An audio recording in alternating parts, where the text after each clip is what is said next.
Okay, so welcome to lecture 5 of our CS2 classes. And in the previous lecture, what we did was we looked at the methods of how we can fit the loss distributions that we have to the data that we are given in this chart at any stages of the analysis of loss distribution. So the very first method that we studied was the method of moments. And what we did was we analyzed the sample counterpart and the population counterpart, and we kind of equated them together. So that's what we did in method of moments. And then in method of maximum likelihood, we actually took the derivative and we tried to figure out what parameters value is trying to give us more likely the data that we have observed. So the whole process to do that is starting with writing the log likelihood function. And we know that the likelihood function is just the product of all the PDFs. And again, we can only take products because these are IID. And then when you apply log, it becomes a summation. And then you derivate the log likelihood and equate it to 0 so as to figure out the maximum value. And the value that you get is the value of the parameter which will maximize the observations, the chance of observations that you have observed happening in the model that you have fitted. So that's there. And I guess I gave you guys some homework. So I've had only 2 people actually messaged me. I guess one was Savri and the other one was Mihir. So well done with the viable distributions mean. And I guess none of you guys were able to do the birds mean. Or did anyone else try but forgot to send me the answer?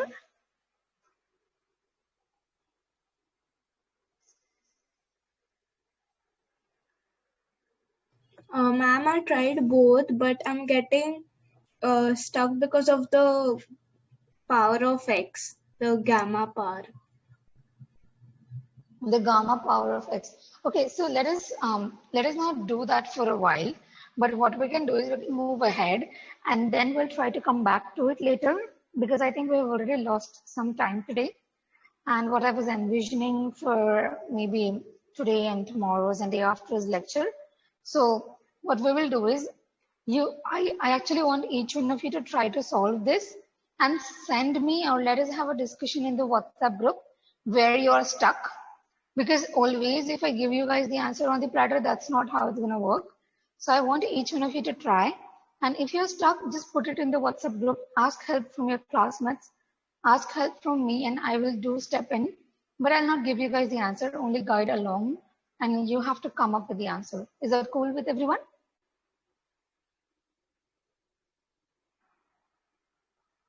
Yes or no?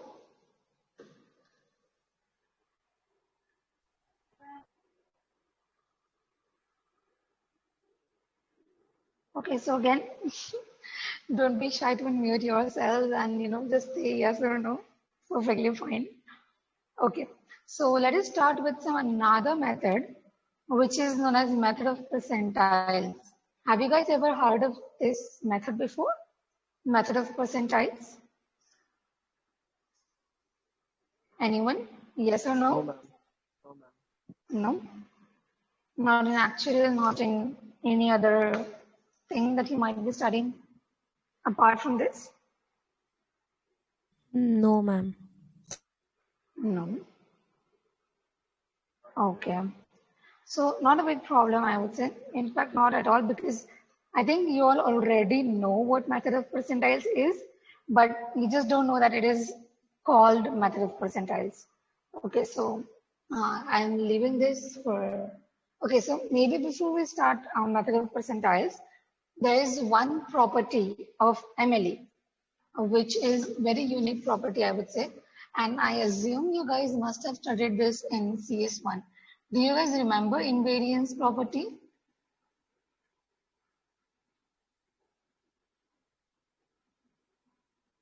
Does anyone remember this invariance property of MLE?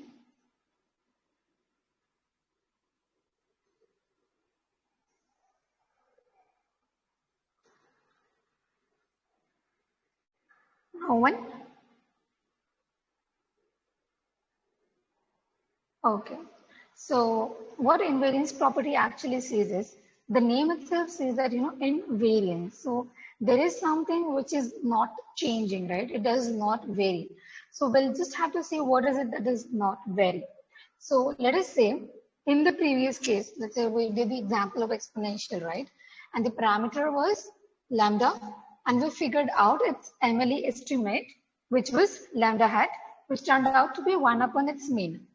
So again, remember, so what I have written here is X bar, and I think I wrote mu here, and it shouldn't be mu, because when I write mu, it denotes the population counterpart, and there is no way for me to, know the actual population parameter.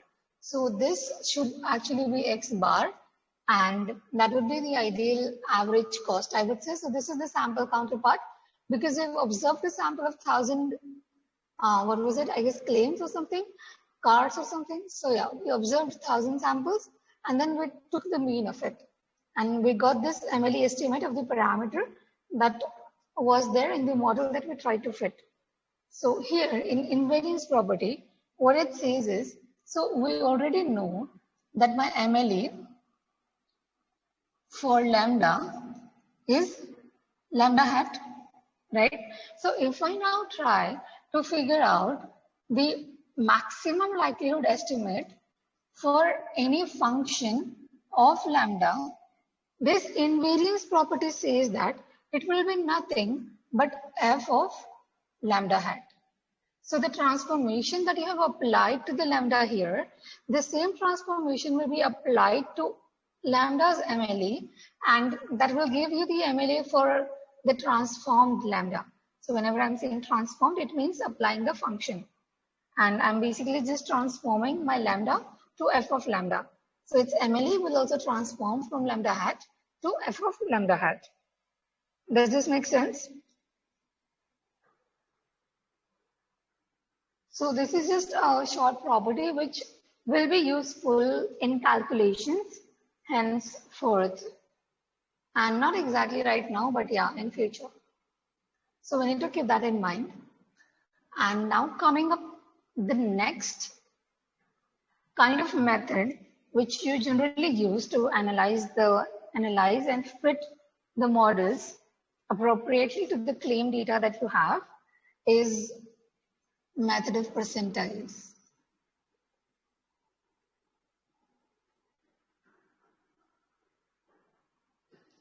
So how many of you guys find method of moments easier than the method of maximum likelihood?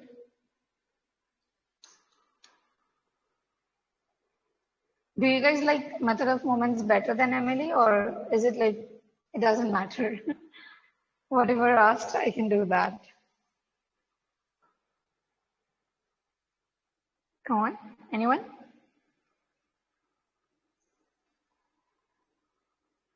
No answers? No one likes method of moments better? Ma'am, I think we've done more sums of Emily, so I think at least I'm more comfortable with Emily. You're more comfortable with MLE. Okay. What about others? Thank you, Vaibhav. What about others?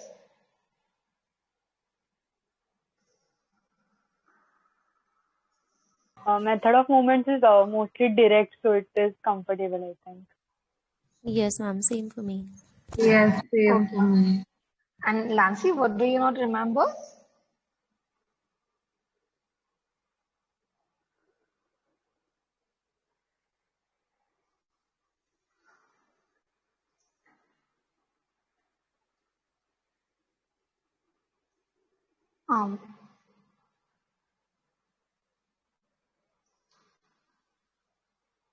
Like, do you remember nothing? Or what you said was nothing? I'm sorry, I guess I'm so confused. Oh, okay, cool. So perfect. Let us try to do method of percentiles, and this is actually mostly kind of like method of moments. But what we do in method of moments is that we have moments right? And that is what we compare, right?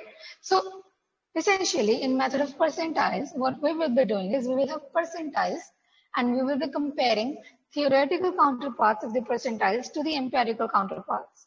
So let us say I have some distribution, maybe. So first of all, I'm drawing a theoretical diagram, which we will try to interpret in some terms. So let us say I have X, which is the data that I'm observing. And here I'm plotting the CDF of the distribution. So let us say it looks something like this. So I know if it's a CDF, it can never decrease. It has to continuously increase or stay the same. So let's say this is the point where it becomes 1. Okay. And now if I say to you guys that I have observed a particular value of X, let's say here, and here my X takes the value 24. So what I do is I just take it up and I'll try to see what is the value of my CDF for this particular X value. And let's say it turns out to be 0.75. 75, I mean, you don't pronounce it 75, but yeah, 0.75. So what do you guys think this red information tells me about what I have plotted here? So let us say X is the number of students who attend my lectures.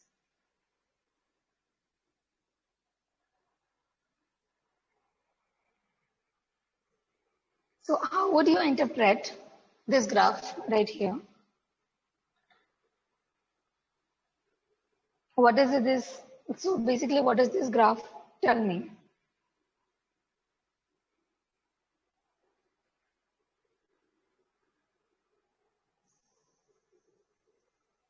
Anyone? The probability that that up to 24 students will attend your lecture is 0.75. Yeah, that's correct. Anyone else would want to try? And who was this? I guess, was this Isha? Yes, Isha. Okay, yeah, good. I guess I'm recognizing your voices now. Okay, so what about others? What do you guys think? If you agree with Isha, say yes. Or if you just want to say what she said in your words again, go on. But I want to hear it from everyone. Or else I'll start calling you by names and ask you to unmute yourselves. Ma'am, I agree with her. Same. So can you say that again? The probability that up to 24 students attending the lecture is 0.75. Okay. What about others? Even I agree with that. Same here. Yes, ma'am. Okay, so that is indeed correct, right? Because we are looking at a CDF. So we know that it not only tells us something about the X that we are looking at, but it also tells us something up to the X that we are looking at. So what I can essentially say is that there is a 75% chance that I will observe the number of students in my class less than or equal to 24, right?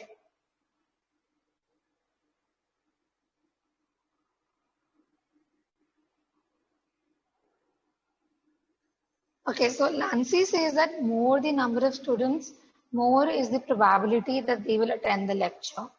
How do you guys interpret this statement? So he's saying that the more number of students we have, the more will be the probability of students to attend the lecture. Do you guys agree with this? Ma'am, can you repeat the statement? Okay, so more the students, more is the probability of students attending lectures.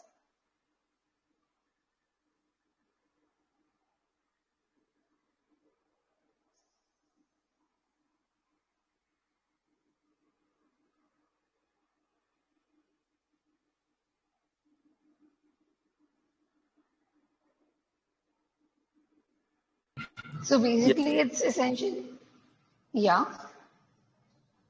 Yes, that statement is right. I think. You think that statement is correct? Okay, what about others? According to the graph, it seems to be correct. But Again, ma'am, we're considering like we don't know how many of those students will attend. So up to that number, like some will attend, but we don't know how many, right? Exactly, Isha. So again, just to remind you guys, what I have drawn here is a CDF, which is a cumulative distribution function, right? Not a PDF. So you do not know that my x equal to 24 has a probability. So my probability that x will be 24, you just cannot compare this with the probability that x equals to 40 by the information that I have provided to you guys right now. Because all that you know is that if my x equals to 24, so basically what this graph says you is that there is a 75% chance that I will observe students less than or equal to 24 in my lecture. So again, if I, let's say, go here and if I say that my x equal to 40, it will have some probability. But again, yeah. So what's happening here is it seems as if, when I increase the value of x, my CDF, my probability is increasing. But what can actually happen is this as well. So let me just draw a PDF. I have drawn a simple PDF here and we have a peak here. And let's say I'm drawing this here as well. And let's say my x equals to 24 lies here and my x equals to 40 lies here. So what's happening is the chance that I will observe 24 students in my lecture is this much. And the chance that I'll observe 40 students in my lecture is this much. So again, I'm taking particular numbers and I shouldn't be because this is a continuous graph, but just try to understand that this is, let's say 24 till 25. So I'm observing a bandwidth or the interval which goes from, let's say, or 23 to 24 or 24 to 25, anything that suits you. So we have this probability for x equal to 40, which is lesser number. But whenever I'm plotting a cumulative function, what I'm doing is I add up this chance. So I get, let's say, somewhere here. So I start from 0, I get there. Then I'll add this and I'll get there. Then I'll add this. So again, what I'm doing is, as in when I increase the x's, I know that my chance is increasing anyways. So whenever I'm plotting a CDF, I do get an increasing curve always. Even if my PDF looks something like this later on or like this from start. Does this make sense? Yes, ma'am. And do you guys remember how to plot a CDF?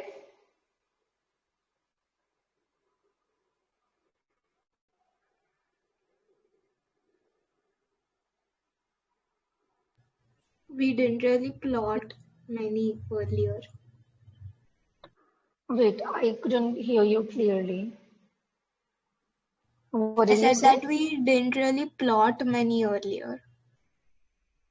Oh, you didn't really plot many earlier. Okay. So I think is it clear now or or do you guys still have any questions? We can actually go a bit about this because this is really important to even know the distinction between the CDF and the PDF. Ma'am, it's pretty clear. Okay, thank you. So now that we know that this graph tells us something about the CDF, which is something about, less than or equal to. So it shows us the cumulative distribution function.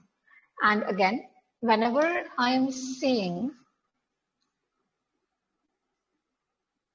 okay, so the thing that I have written right now can also be written as f of 24 equals to 0.75. Does everyone agree with this? Yes, ma'am. So again, I'm writing f because this is how I'm denoting my CDF here. So my f of x and my x is 24 here. So I'm writing that my f of 24 is 0.75. So now what I want to do is I'll apply f inverse on both the sides. So what I'll get here is F inverse F of 24, and that will be equal to F inverse 0.75. So does anyone know what should I write here? What happens if I have F inverse F of 24? Will it just be 24? Yeah, it will just be 24. So why? Because see, this is inverse and this is F. So I know that F is some function. So it's kind of difficult to imagine how it's inverse and this will get cancelled, because what we have here is essentially something like this. So X and X inverse. So we know that this is just 1, right? Because it is x1 minus 1, which is x raised to 0, and anything raised to 0 is just 1. So again, if you are, so does everyone agree with what I just wrote here? The x explanation basically for the function? Yes, ma'am. Yes, ma'am. Yes. Okay. Okay. So let me say that this is what people think this is, but this is actually not what that is. What it's doing is, so have you guys studied functions anytime? So there is a separate theory for so-called functions, and that is how they behave. So let us say I have a domain here and a range here. So have you guys heard of these names before? Domain and range. So domain is basically the place where I take the values which goes into my function from. So if I'm looking at this graph, domain will be x-axis, because what's happening is I take x equal to 24, which will be lying somewhere within my domain, and then I apply f to it and I get my range. So which is like 0.75 here. So what happens is 24, so the image of 24 is 0.75. So whenever I draw a line like this, I'm mapping 24 to 0.75. Or let's say if I have 1A, 0, 2. So I can have anything basically. And when I'm drawing a line like this, I'm saying that my image of 1 is A. So whenever I'm talking about image, it means if I apply the transformation F, which I'm looking for this particular case, let's say, then I get some answer A. And again, what will happen now is that if you look at 2, and if you want to define what 0 is to 2, you will say that this is the pre-image of 2. So 0 is a pre-image of 2. So again, now what happens is, here, when I'm trying to see f of 24, f of 24 is 0.75. And now I'm applying f inverse to 0.75. So what I'm doing is I'm trying to figure out the pre-image of 0.75, which will just be 24. So this is not what is happening here, because again, this is x and this is x inverse. But here we have f inverse and we have f of 24, right? This is like, the questions, I think you guys must have seen those memes, where sometimes I'm not exactly sure, but they have sine theta upon 6, and what they do is they cancel this, and they say that the answer is n theta upon answer, something like that. But yeah, this really does not make any sense when you're trying to, look at the functions. So that is how you would, do the calculations and visualize functions. So basically f of 24 is the image of 24, and f inverse of f of 24 is, so f inverse of f of 24 is the pre-image, right, from 0.75 till x equal to 24. So again, that is what we get here. So 24 will be equal to what? F inverse of 0.75. So what I did here, I So my input was 24 and I got my output as 75 when I applied the transformation F. So my input was 24 and I got somewhere there, right? Now what I'm doing is my input is 0.75 and I apply inverse of my F to it and I get my value as 24. So I'm starting from here and I go down here. Does this make sense?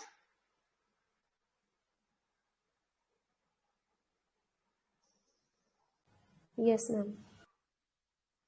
Okay, so sometimes what happens is, I guess you guys must have these questions, right? Why do we even need method of percentiles? Because we do have method of moments.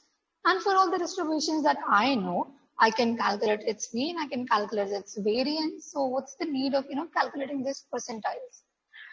So sometimes what happens is, let us say you have a particular distribution. So again, it has to do, with normal not being the new normal. So this, you have a normal distribution. And in this case, it's good always to do with mean and with variance because that is what summarizes this graph the best. But let's say another time you have a graph like this and you try to figure out its mean and its variance, what will happen is the mean and the variance will ignore these tails. They will not take that into account. So what you have to do is try to use percentiles. So let's say if you use 10th percentile, you will be somewhere here.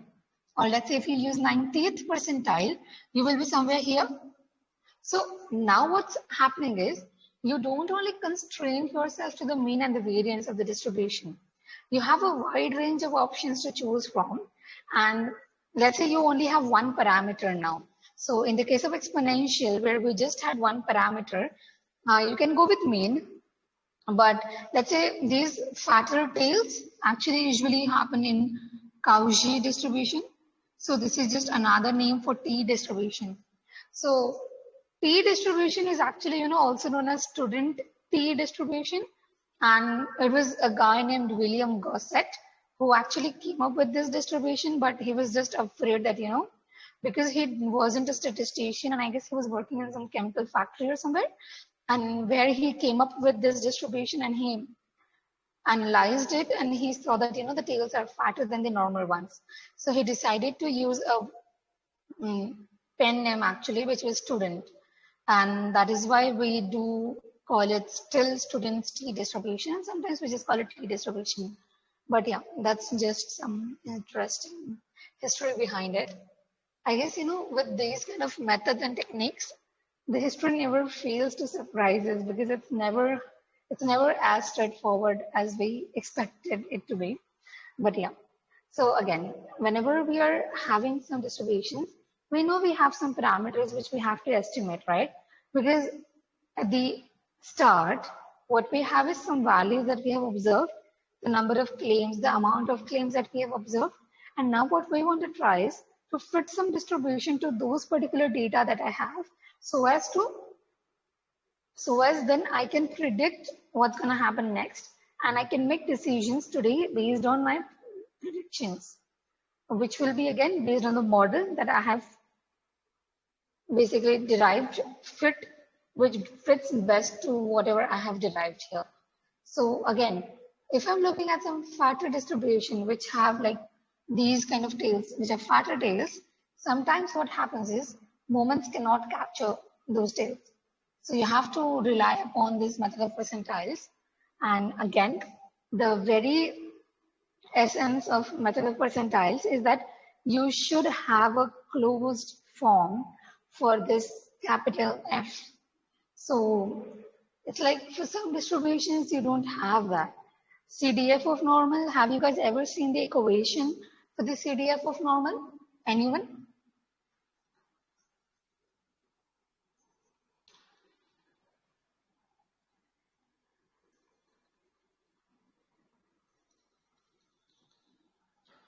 Has anyone seen the CDF of normal?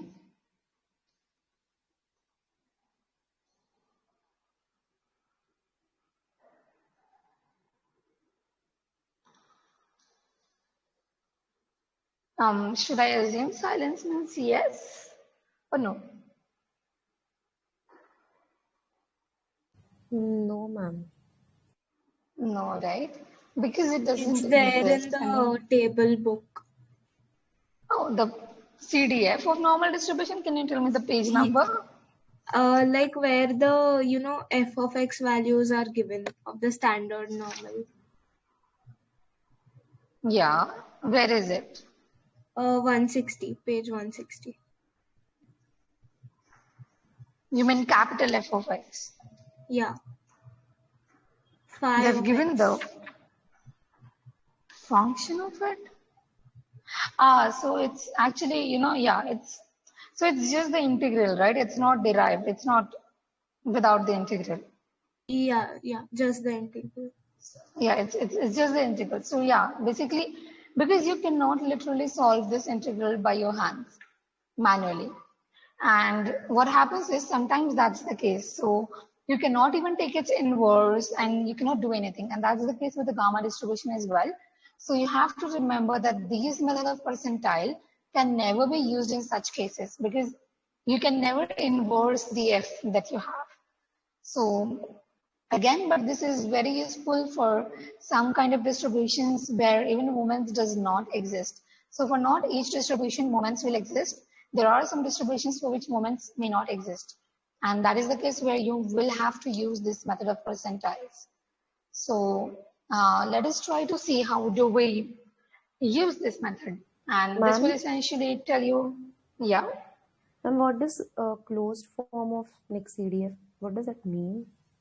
So, okay, that's a very good question. And where does anyone else know what does a closed form CDF mean?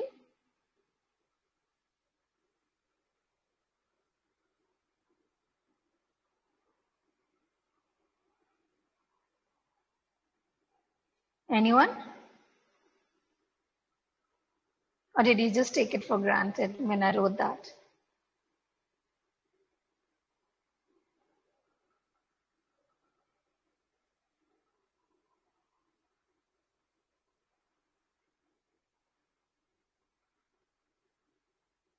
No, I thought we are actually getting on that, so that's why. Okay, no problem. So basically, closed form solution is nothing much difficult. I mean, closed form solution. So whenever, the very first time I heard this term was when I was learning about differential equations, and that is where you have this, closed form solutions. So what happens is, let's say, whenever you're trying to solve a particular differential equation, you want some ultimate answer, right? You look for some answer. So let's say you are looking at the PDF of exponential, and you try to figure out its CDF, you do get a particular answer, right, which does not contain integral. But when you try to do that for normal distribution, you see an integral in there. So you know that this is not yet solved fully in terms of mathematical description of a solution. So that is when you say that, we do not have a closed form CDF. And CDF is what we are looking for right now. So yeah, I say that we don't have a closed form CDF for normal or gamma distribution. Does this make sense? Andrea? Can you repeat it once more, please? Yeah, actually, I didn't get it. Oh, okay. So what I am saying is, whenever I'm saying that, I have a closed form CDF, so can you guys open your table booklets and tell me the CDF of exponential distribution? Is it there in the book? It is, right? So just, go through the pages of your book, and if you have a look at, let's say, page number 11, you will see that you have the PDF of exponential distribution. Let me maybe just write it.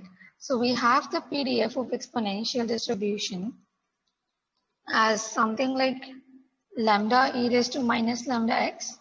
And the next line contains the df, which has f of x, which is 1 minus e raised to minus lambda x, right? So I would say that this is a closed form CDF because there is nothing much more That is, in this. So basically, I'm not saying, so let's say if this would have been written something like this.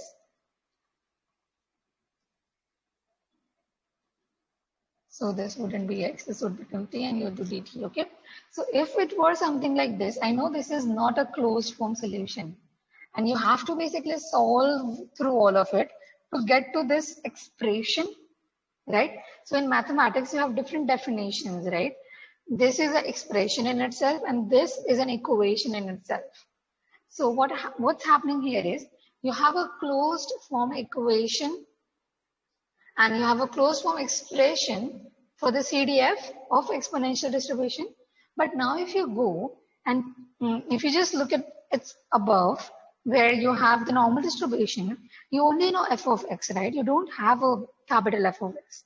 And as someone just said, if you even look at the page number 160, you do see the CDF of normal distribution, but that is just, within integrals. So it is not solved. It doesn't have an explicit expression. And it's not possible to derive an explicit expression of normal. And that is why you don't see normal CDF equation anywhere. And that is where we say that, it does not have a closed form solution for that particular normal distribution CDF. Is this a bit more clearer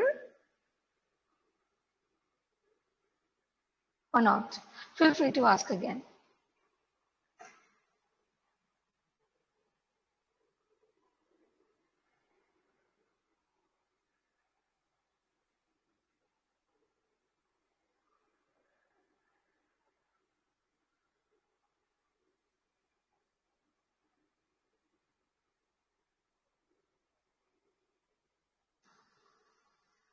Anyone?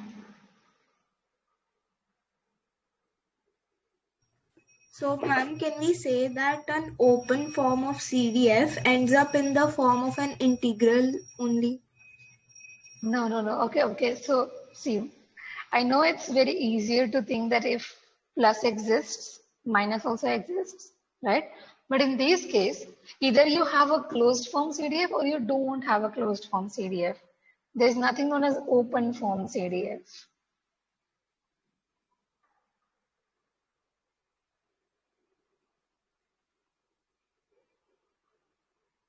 So basically you say closed form if you can derive it in terms of expressions, and if you can't, then it's just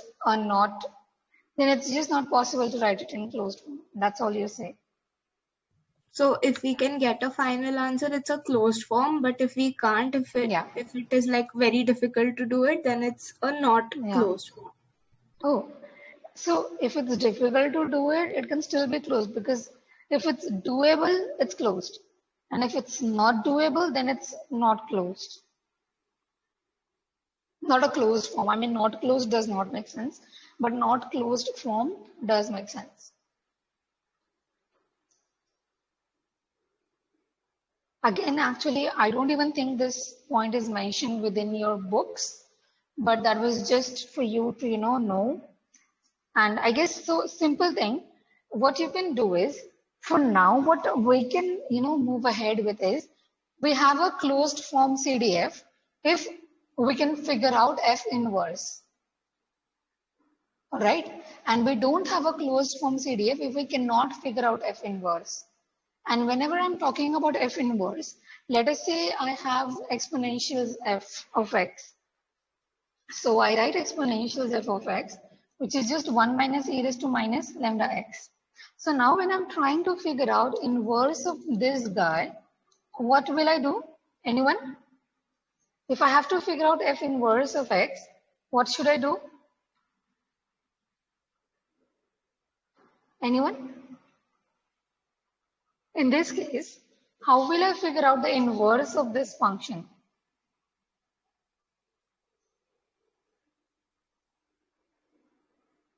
So is this like what we did for the simulation part in CS1?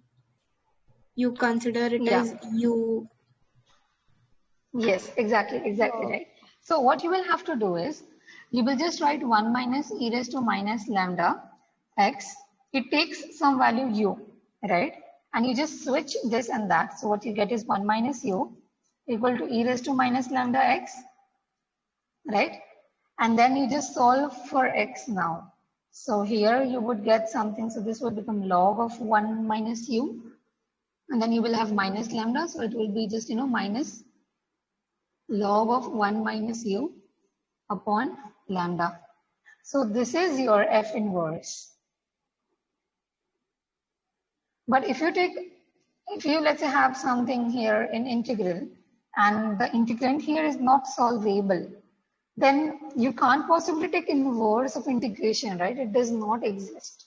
You don't know what's inverse of integration. So you just cannot solve for x. And that is where you know that you cannot really take F inverse, and which is why you just cannot perform this, because what you have is the data. 0.75 is what you know. And what the function that you have to apply is F inverse.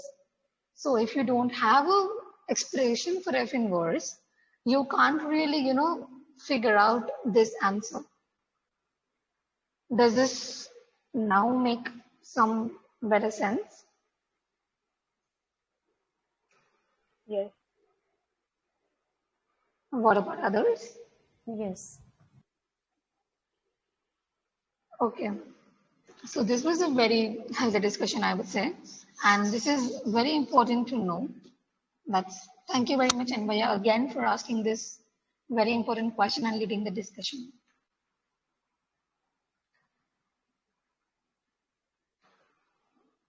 Okay, so I guess now that we have this information, let us try to see what happens in method of percentiles.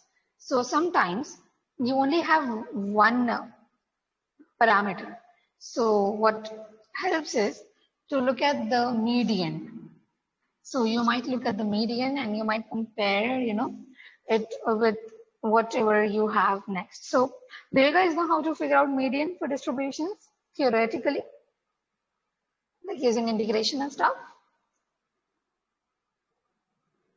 So I know that, my mean. So my formula for mean is integration of x, f of x dx. And what will be my formula for median? Does anyone know? Ma'am, it will be integral from lowest of x up to some m, and m will be the median and f of Okay.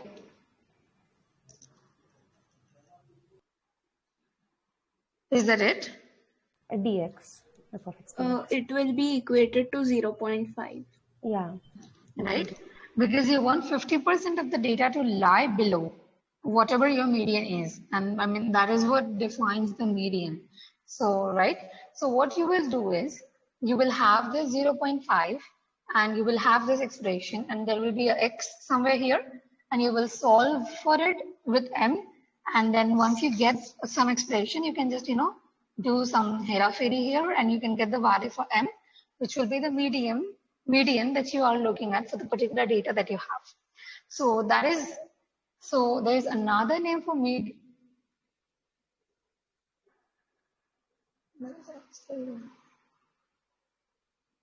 Yeah, so, oops. There's another name for median, which is second quartile. Do you guys know about quartiles? Have you guys heard of quartiles before? Yes, ma'am. Yes, And ma'am. can you summarize it for us? What are quartiles?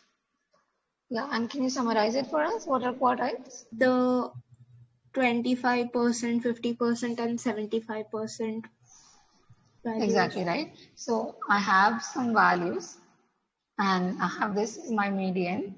And then I again divide it in 4 quarters, which is where we get the name. So this is 0.25. So 0.25 of the distribution lies below this. This is 0.5, which is that 50% lies below it. This is 0.75, which is that 75% of the total lies below it. And this is just 1. So this is my median, which is also known as second quartile. And this is my first quartile. And this is my third quartile. So let us say if you have 2 parameters, then what helps is to ignore the median and just check for first quartile and check for third quartile. So maybe let us try to do an example now so as to make it even more clearer. How do we use the method of percentiles? So let me write the example for you guys. Okay, so the information that I have now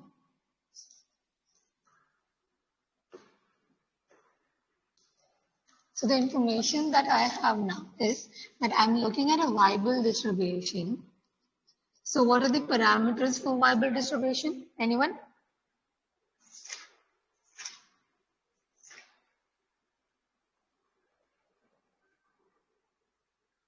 Does anyone remember the parameters for Weibull distribution? Can you look it up in the CDF and the formula C and gamma, right? So C is what replaces the lambda in the exponential and gamma is the added parameter for the flexibility, right? So the information given to you guys is that you have to estimate the value of C and gamma, right, in the Weibull distribution using method of percentiles, where the first sample quartile is 401 and the second sample quartile, and the third sample quartile is 2836.75. So what do you guys think should be my first step to solve this?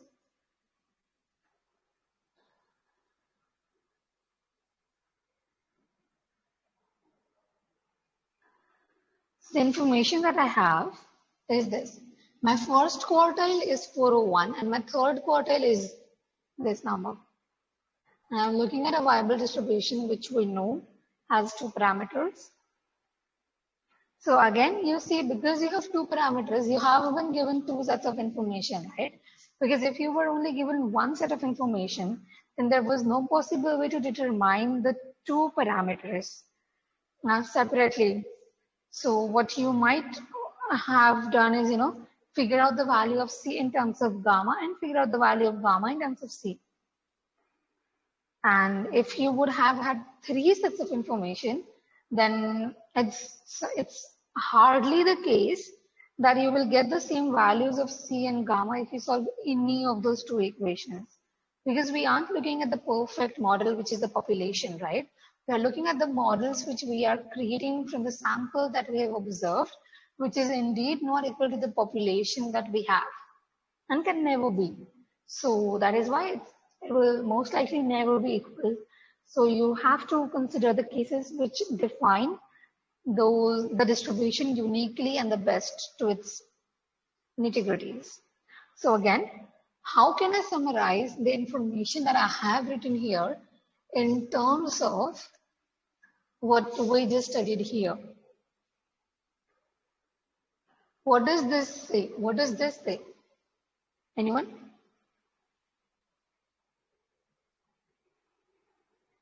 So, okay, let us start from here. If I'm looking at the median, right? If I'm saying that this M is my median, oh, when did this go away?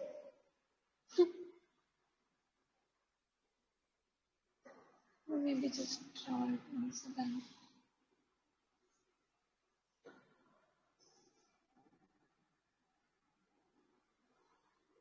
I think I had X here, and I think I wrote that this is theoretical counterpart, and my X was 24, right? Yeah, I guess.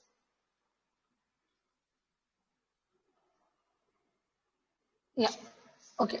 So let's say I observe my M here on the graph. So what I will write here is, let's say my M is, so my 0.5 lies somewhere here. Okay. So I know that my M lies here. So how will I describe this relation? Anyone? Come on, it shouldn't even take, this much of time for you to think. Capital F of M is equal to 0.5. Right? Capital F of M is equal to 0.5. And what does this say? That my 50% of data I observe will be less than M. Sorry. 50% of the time I will observe the data which will be less than or equal to M. Right? That is what it says. So tell me, how will you write like this for these two sets of information? So this is my first quartile and this is my third quartile. So let me maybe draw the graph, which might help. So again, I'm just drawing the CDF and I don't know if it looks like this or like this or like that. But yeah, just consider this to be the case for now. So if I am say that, this is my first quartile, and let's say this is where my first quartile lies, and let's say this is where my third quartile lies. So what do you guys think I should write here?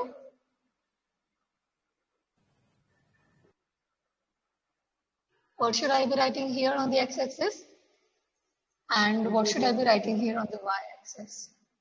Ma'am, on the x-axis for first, it should be, I guess, 401. And on y-axis, it will be 0.25. And then on third, it will be 283675. And yeah. Right? Yes.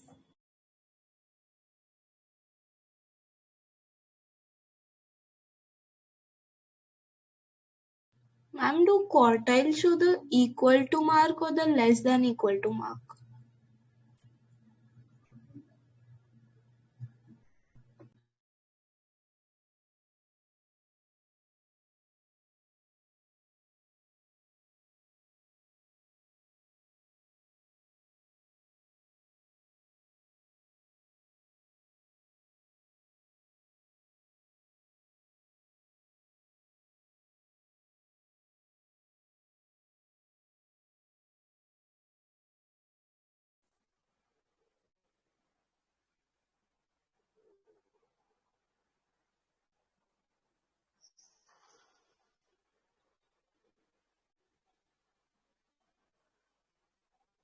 Yeah.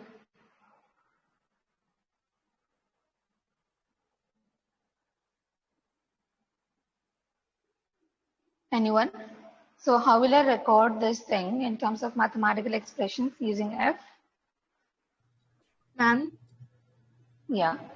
I was saying the quartiles, do they represent the equal to part or the less than equal to part? Very good question again, Isha. So again, if you're looking at, continuous distributions, does it matter if you consider equal to as well, or if you don't consider equal to? It doesn't matter, right? Because the chance that x will take one particular value is always 0. So it doesn't affect it a lot. Does that make sense? Does that answer your question? Yeah, got it. Yeah. What about others?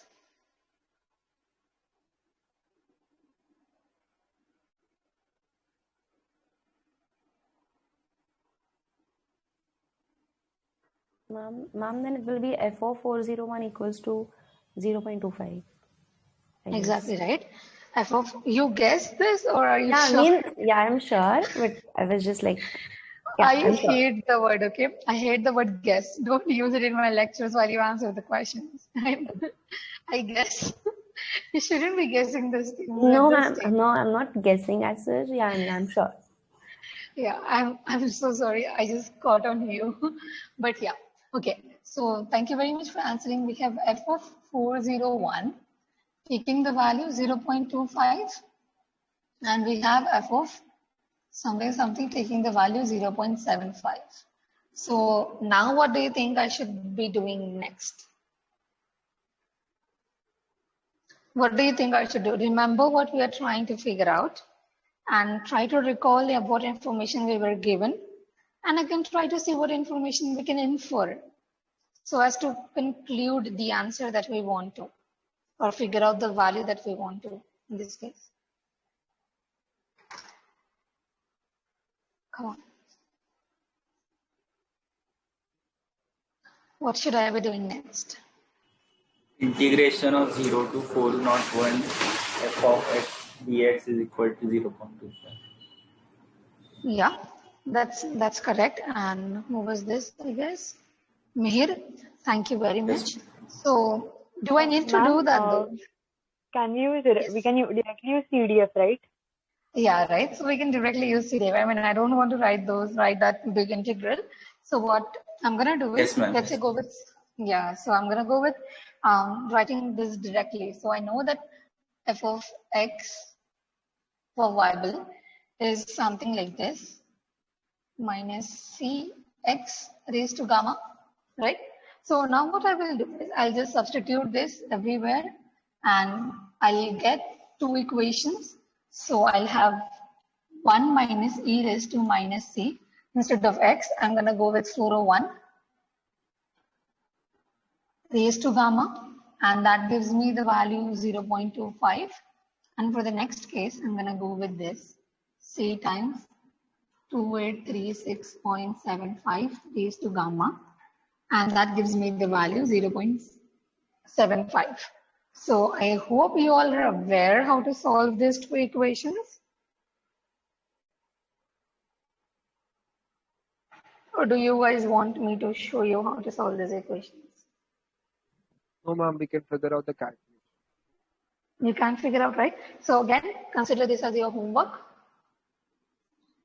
I want you guys to figure out these values. Okay. And if you get stuck anywhere, don't worry, you can message me or put it in the group and everyone else will come to your rescue. So again, no need to be tensed about these things. So we know that we have two equations and we have two unknowns, C and gamma. So it's going to be pretty straightforward answers for each of these, C and gamma. So I guess that is how you come up with, the estimates for C and gamma. So you'll have some estimates and that will be your value for C hat and gamma hat. So this, you have to figure out what this is. And again, depending on, if my gamma hat's value is less than or greater than 1, doesn't even remember what happens to variable compared to exponential. So basically, if I have a gamma value less than 1, are my tails of variable shorter than that of exponential? Yes or no?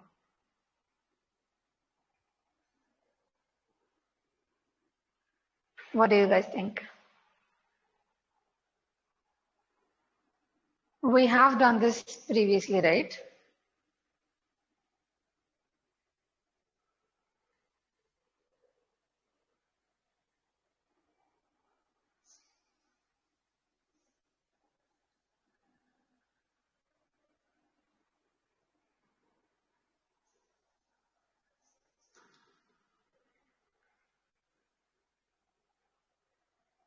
Yeah. So we saw that here. If my gamma is less than 1, the tails I get are fatter, right? So remember that, and that is what will be mostly used in loss distribution cases, because what we are worried is the probability being higher of higher losses rather than if the probability is lower than the usual exponential distribution. So is method of percentiles clear to everyone?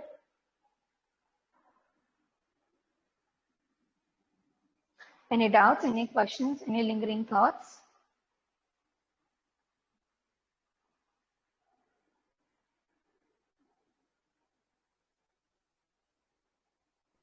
No, ma'am, no. Thank you, Vaibhav. What about others? Clear, ma'am. Clear, ma'am. Okay, perfect. And again, this is how you will be doing method of moments as well. So you generally have expression for, summation for mean. It's summation of x upon n, right? And you liquid this. So sorry, this shouldn't be like this. So expression for mean is something like integration of x, f of x dx, and that is equal to some number that you will be given. So again, and then you just have to figure out this and you will get some, let's say, parameter lambda, and you can easily figure out the value of lambda hat using method of moments. So what happens is in method of moments and in method of percentiles, you essentially equate the sample counterparts to theoretical counterparts, and you try to figure out the parameters that are in the theoretical counterparts, and that's it. And whenever we are looking at MLE, which is another method which you can use, and that is just, that involves writing this explicit likelihood function. And for that, you need to actually use f of x. So in some cases, MLE can give you monstrous equations, and it's pretty easier to use only method of percentiles. But again, that depends exactly on what you want to do and what is the information that you've fed in. So that was about, the techniques that you can use to fit distributions to the data that you have. But again, you can fit so many distributions and as many distributions as you want to the data that you have, right? So how will you determine from all of those fitted distributions, which one of this distribution fits my data the best? Because that is what you want at the end, right? Only one distribution, which gives you all the information about what you want. So we'll have a look at how to do that. And I guess I'll need a 2-minute break. So I guess what you can do is try to solve this till then. So right now itself, can I expect this now? 8 minutes. Yeah. So so till I come back, please try to solve these two expressions and give me the value for C and gamma. And I'll be back in 2 minutes. Okay.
Did anyone solve?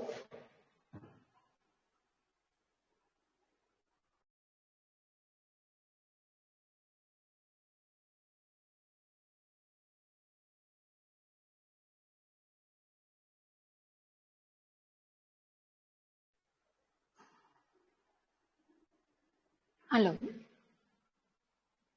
I am audible, right?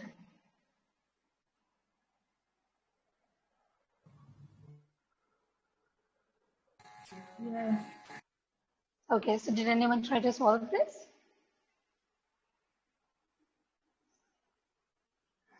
Come on, I just want a simple yes or a no answer. Yes, ma'am. So what is the answer that you got?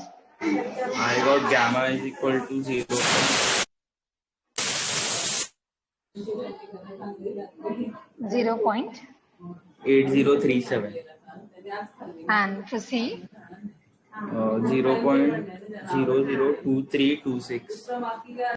That's correct. So both of them are correct. And for others who still might not have the answers, I would urge you all to try to solve this after the lecture now. So let's move forward with what comes next is, how to determine which distribution is the best distribution or the best fit to the data that you have. Have you guys studied goodness of fit before? Yes, ma'am. And what do you remember of it? Ma'am, it is a chi-square test wherein we try to find whether the sample fits the particular data or not. Whether the sample fits a yeah, okay, that's correct. What about others? Any formula that you guys remember? The summation of OI minus EI square upon EI square, or just upon EI? Upon EI, I Okay. guess. Yeah, it's upon EI. And do you guys know why is that the formula and not something else to figure out goodness of fit?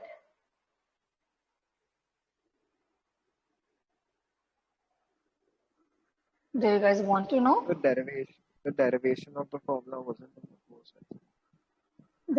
What are you saying? The derivation of the formula was? Was not in the course, so I'm not aware. Okay. So even I don't know how to derive this formula, but I think I can give you guys, some intuitive explanation as to why do we subtract E, and then why do we have to square it, and then why do we have to divide it instead of multiplying it, or taking modulus instead of square or something else, okay?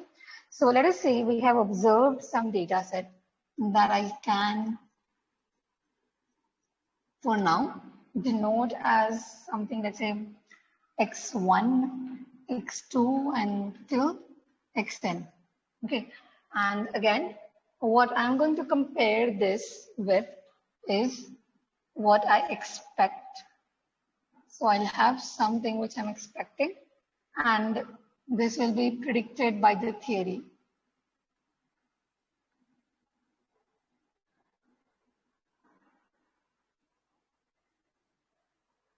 Okay, so now what's happening is, we have some set of frequencies that we have observed and some set of frequencies that are predicted by the theory. So we want to see how far it is what we expect from a model than what we observe in reality, right? So the very first thing that comes to your mind, forget about the difference that you have seen, forget about the formula that you have, seen, O minus E square upon E, blah, blah, blah, bhul jao wo sab. And what we have to care about is the goal that we have in mind. So what is the goal? The goal is to see how far or how close the expected values from the model are to what we have observed in reality, right? Or observed in sample, right? Yes, ma'am. So what do you guys think I should be doing if I want to analyze this? If this is my goal, what should I be doing in simple mathematical terms? And let us denote observed as O and expected as E. So if I want to see how far is my observed from expected, or how close is my expected to observe, what should I be doing? Anyone? We should take the difference itself. Right?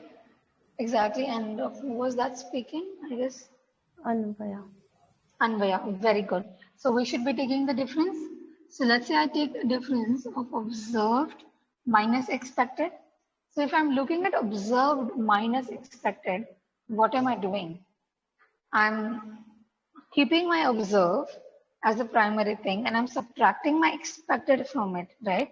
So, okay, we look at the difference between these frequencies. So, I mean, let's forget, that we even know about that expression and let us see, will this meet the goal that we are trying to, reach? So let us say for an example, I take a coin toss. This is the easiest example that we can have.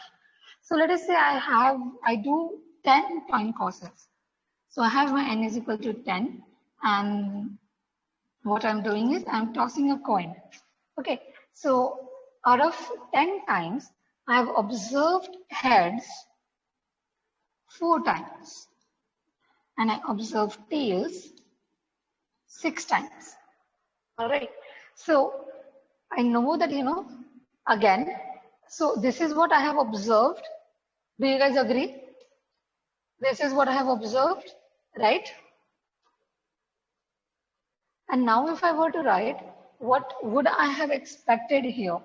So if I have to write my expected values, what do you guys think I should be writing?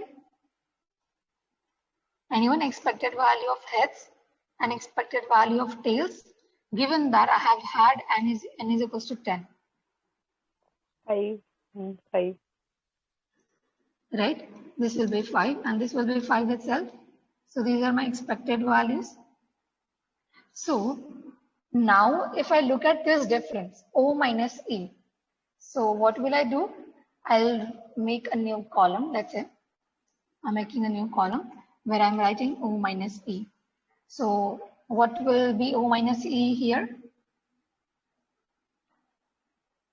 4 minus 5 minus 1, right? And here I'll have 6 minus 5, 1. And now if I were to add this, what will I get? 0. What do you guys think is happening here? Or like, why do I have 0? Is it only the case that in this particular case I'll get the answer 0 or every time I'll get the answer 0? Every time the answer will be 0. And why is that, Anvaya? Because there will be a negative term, like if there is a positive term, there will be a negative term for it.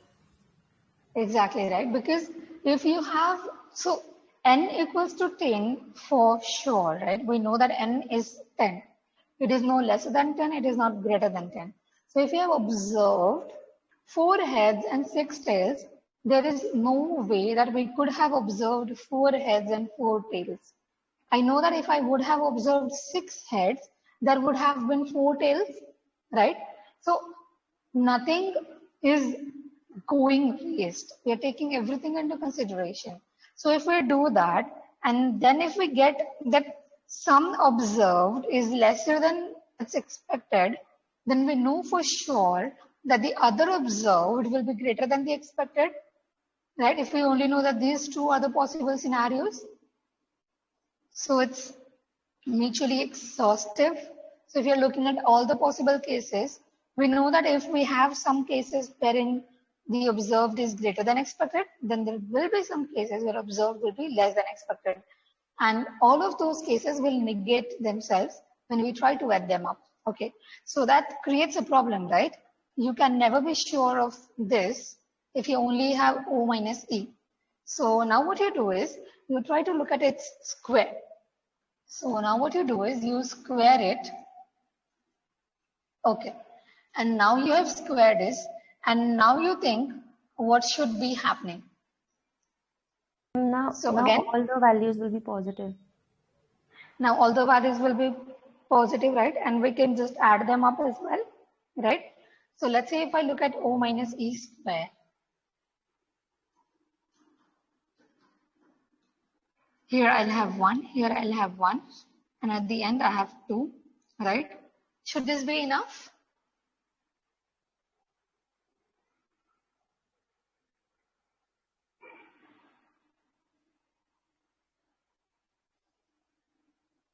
Anyone? Can this be enough?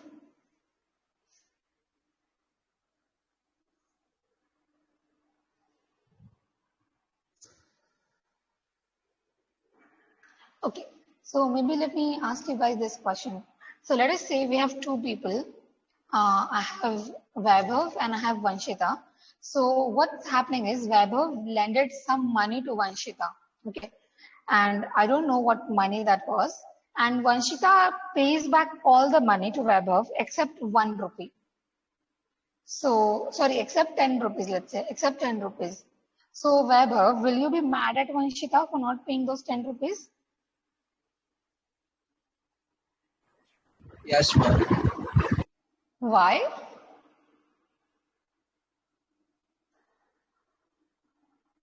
Ma'am, actually, I zoned out. I didn't hear what you said. I'm so sorry. So, you just said yes, essay. Yes, I'm sorry. You should be sorry, okay? I will never accept this again in my class. I mean, if you haven't heard something, please ask me again and I'll be more than happy to explain it to you again. But just don't answer out of your views, okay? So, again, what I was saying is, let's say Vaibhav, we have lent some money to Vanshita and Vanshita pays you all the money back except 10 rupees. So, मतलब 10 कम करके उसने बाकी का पूरा पैसा आपको वापस दे दिया है. So, will you be mad at her?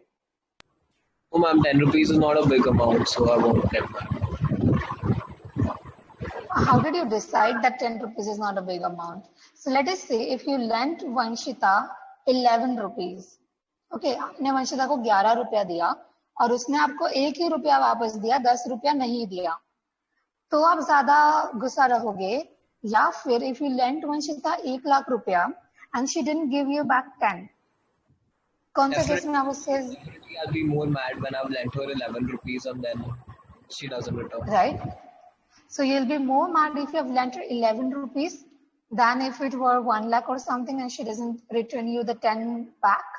So essentially what this says is we can't really say anything if you're just looking at absolute differences. So 11 minus 10 कितना हो रहा है? 1, right? Which is less. और 1 lakh minus 10 कितना हो रहा है? बहुत बड़ा amount. So ideally, you should have been happier to get that more money than you are getting when she's, paying, not paying you 10 when you have lended her 11 और आपको सिर्फ 1 रुपया वापस मिल रहा है. But turns out you're more mad when you get 1 rupees than when you get those, 999 and blah, blah, blah. Right? So what's happening? Like, this goes against the intuition, right? अगर आपको ज्यादा पैसा मिल रहा है तो आपको खुश रहने चाहिए. We see the percent of return.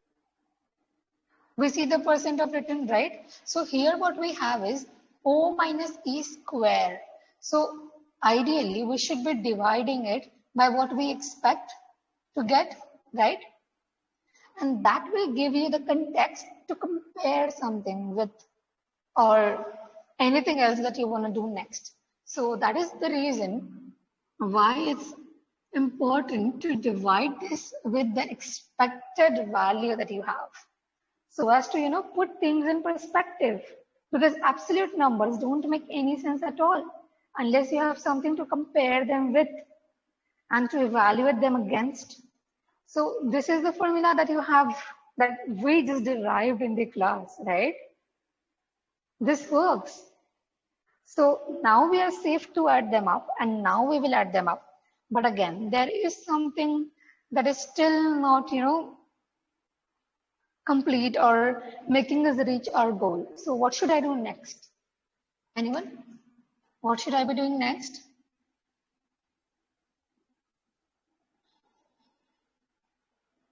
Sum it.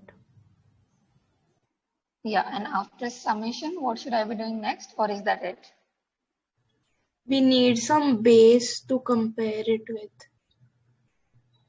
Yeah, so when I sum it up, I have a sum, right? And can I just say on the basis of that sum that, how close the values are, or how far the values are? No, right? We need again something to compare it with. So again, we have a question, what should we compare it with? What should I compare this summation with?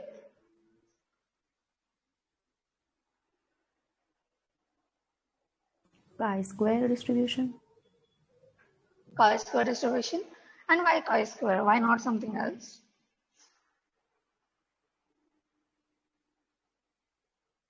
Why not normal as you usually do, right? Or t, or Weibull, or exponential, or something else. Why chi-square? What is special with chi-square that these other distributions might not, be suitable enough for the purpose of comparison here?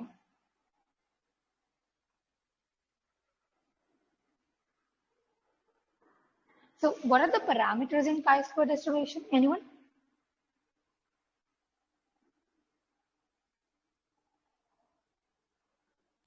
Degrees of freedom.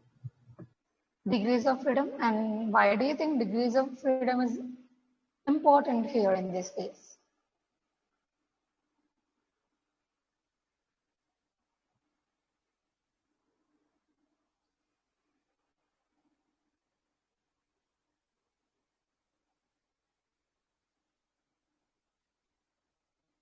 Why do we have degrees of freedom in the first place?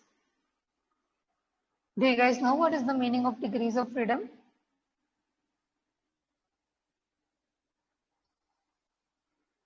Like, how do you decide what degrees of freedom will there be? I guess you did that, right? A lot of times for CS1.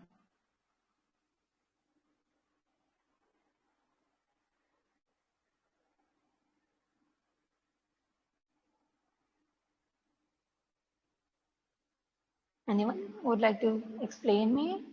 What do they understand by degrees of freedom? होता क्या है degrees of freedom? Really well, but except for one specific parameter, rest all of the parameters can be adjusted to reach the same final value. So the number of parameters that you can change without changing the final value is called as degrees of freedom. This is what I kind of remember. Yeah. So what you said next was correct, but I'm not sure if I agree with what you said previously. So yeah, that's a good answer again. What about others? What do you understand by degrees of freedom?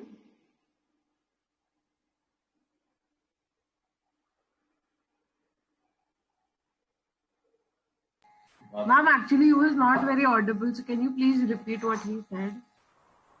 Okay, so Vaibhav, can you repeat what you just said again? The number of parameters that you can change to reach the same final answer is degrees of freedom. Could you hear now? Was that clearer, Vanshika? Yes, he was audible, but I didn't get what he's saying. Okay. What about others? Did anyone else understand what Vaibhav said? Ma'am, actually, even I didn't get. Okay, Isha, Mihir, Savri, what about you guys?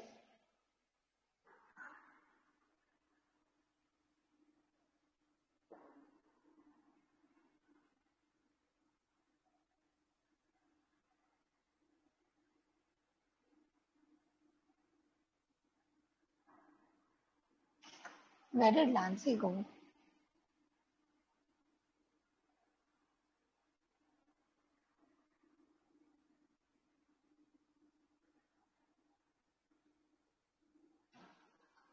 Okay. So what he meant essentially was that we have some final value and the number of parameters which you can change to get the same equal final value is the degrees of freedom. But again, I think we can have a look at something else and understand degrees of freedom better as well.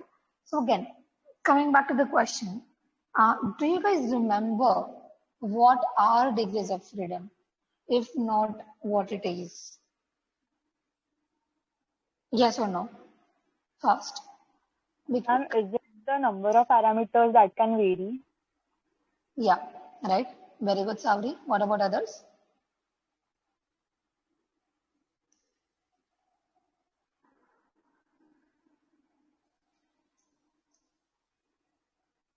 Okay, so what's happening here is, if I keep on adding this observed and expected values, so I think maybe it's good if we do an example right now.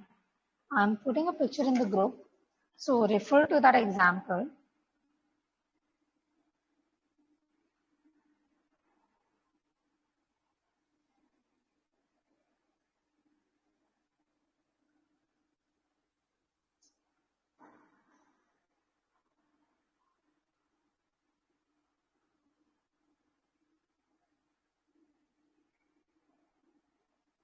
So this is the question that we have. Can someone read out the question aloud for me?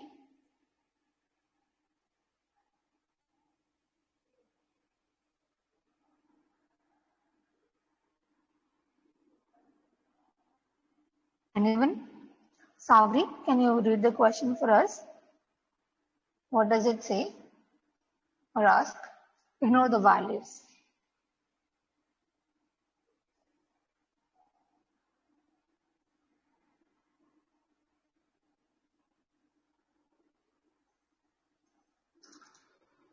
Yes, ma'am.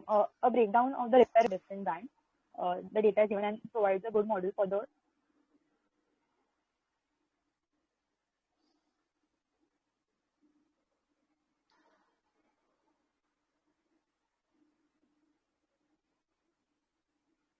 Is it my internet which is flickering?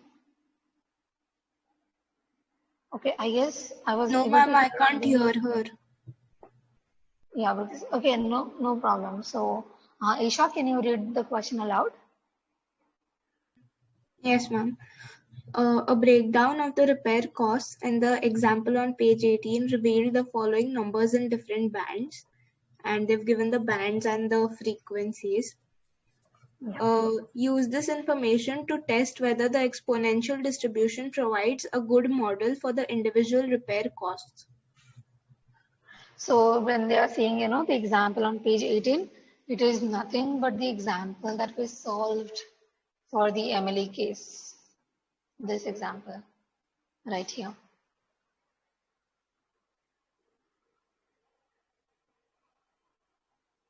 So this was the example where we looked at the repair costs, which is this cost here. So now what they have given is, they have given us different bands for all those costs. So basically they have given us first band, which is, let me write example. So the first band is somewhere from 0 to 1000, and this is in terms of pounds, and the frequency is 200. So 200 of those vehicles which came for the repair costed somewhere between 0 to 1000, and 150 of those were between 3000 to 4000, and so on. So we have from 0 to 1000, 1000 to 2000. So the breakdown of costs is done for each 1000, sorry, for each 1000 interval, right? So we have an interval of length 1000. So I could have chosen to not go with this length of 1000, but with a length of 500. So what I'll have is 0 to 500, 500 to 1000, and some observed frequencies. So I know that these two should add up to 200, and so on.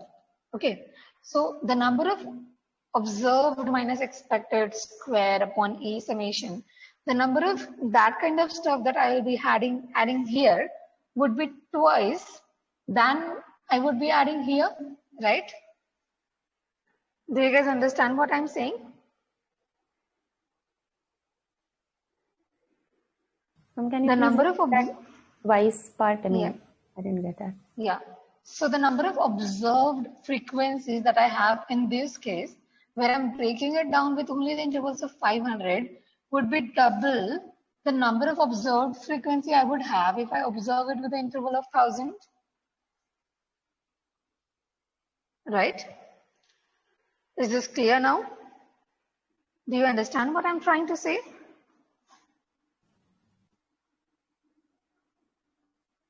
Yes. Yeah.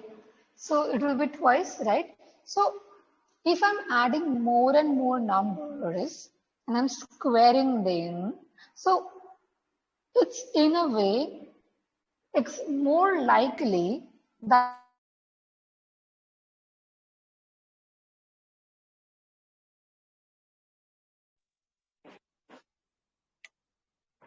just give me a minute, guys.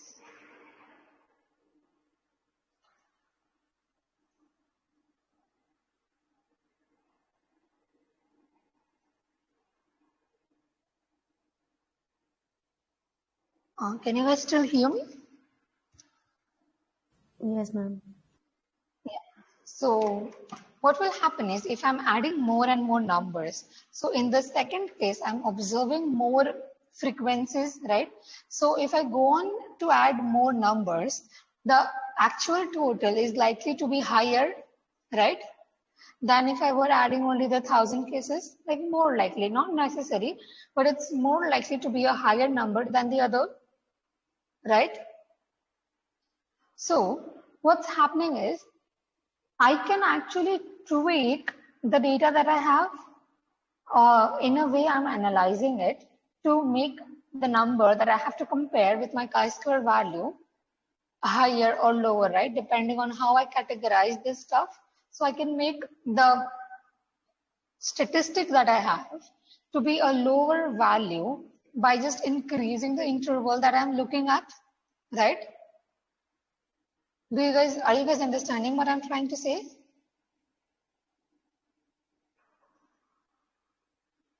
Yes or no?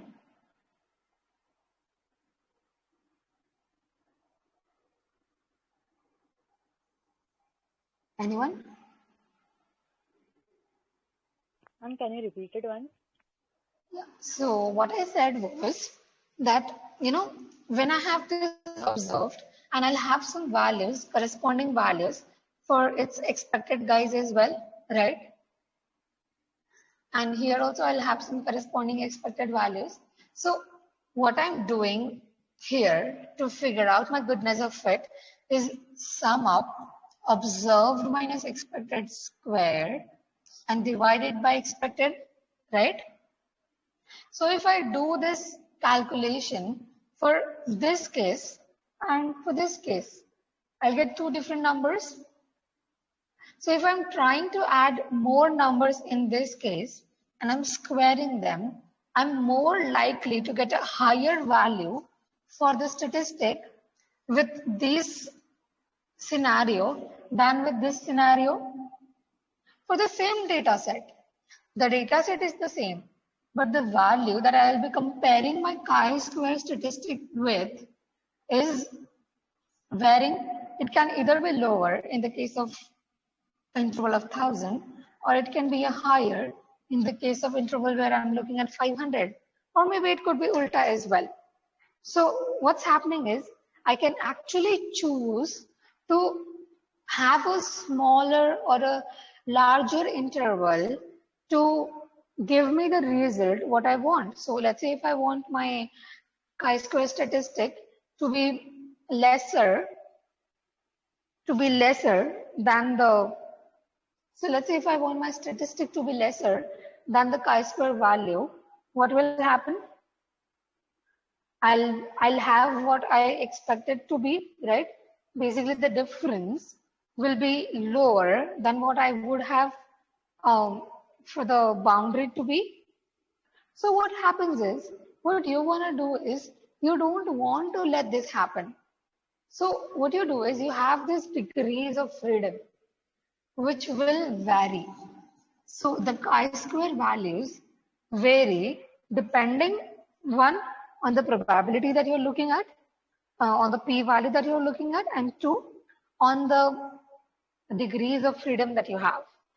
And what generally happens is the number of these intervals that you have and the number of basically tweaks that you can do to your data will also somewhere, change your degrees of freedom that you have. And that is how, if you have a higher number of categories, the more degrees of freedom you will have. and that will be accounting for the higher value of chi-square statistic right over there. So I think what we can do is we can solve the question that we have. Not exactly solve it, but just go through it. So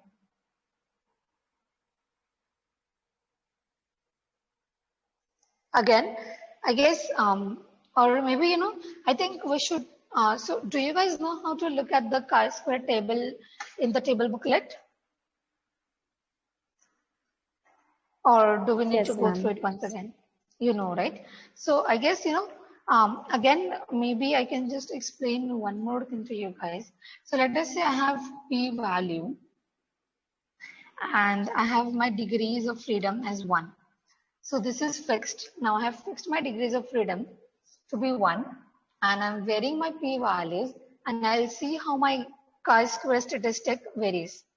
So I have my p-value as 99.95%.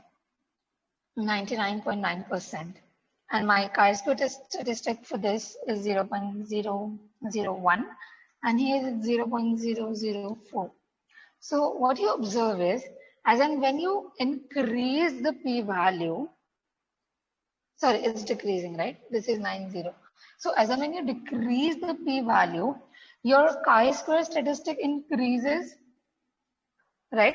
So again, can someone tell me, when I'm saying that my p-value is 99.95%, what does this mean in words, basically? What does it mean?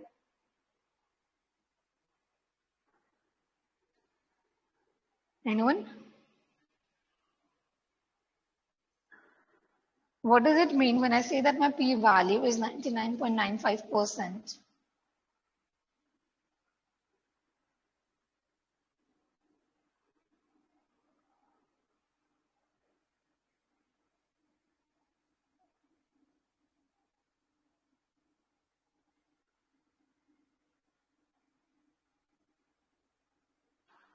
Anyone?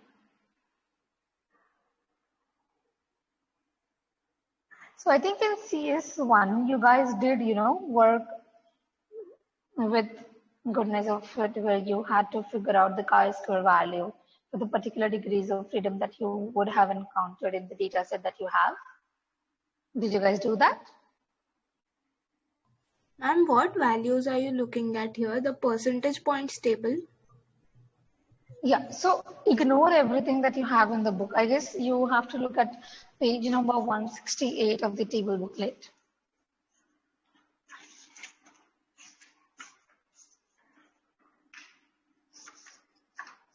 So, but again, you know, ignore whatever I have written on the board. For one, they actually haven't given you guys the values, right? You don't have the values for 1 degrees of freedom. We do, but it's like very, very small. That's why I thought that we had to look at that. No. You don't have to look at that. But just tell me, what do I mean when I'm talking about, you know, when I'm saying that my p-value is 99.95%? What do I mean?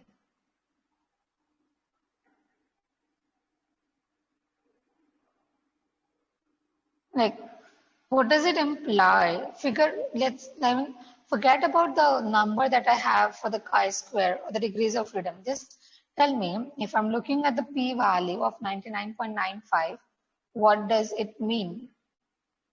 Anyone? So I guess let me try to break it for you guys. So when I'm saying that I have a p-value of 99.95%, it means that 99.95 is 99.95% is the probability that the deviation of observed and expected will be due to the chance alone.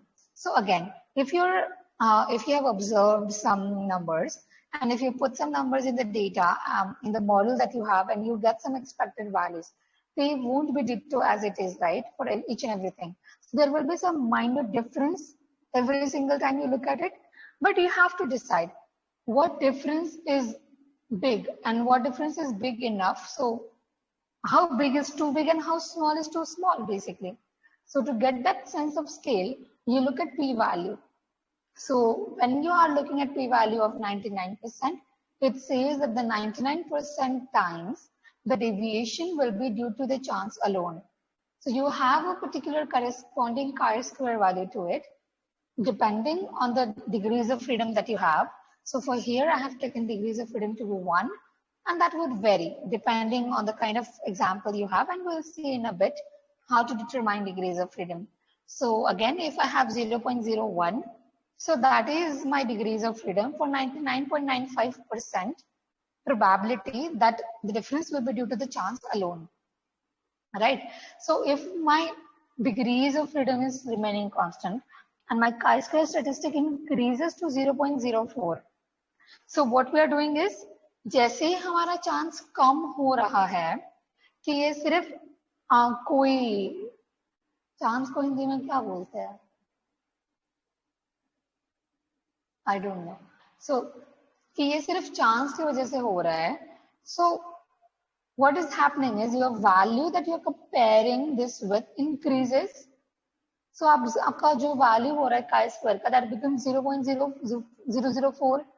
So we know that जितना deviation कम रहेगा उतना p value ज्यादा रहेगा, but जो chi-square का value है वो ज्यादा रहेगा if we are confident that this is not due to the chance alone.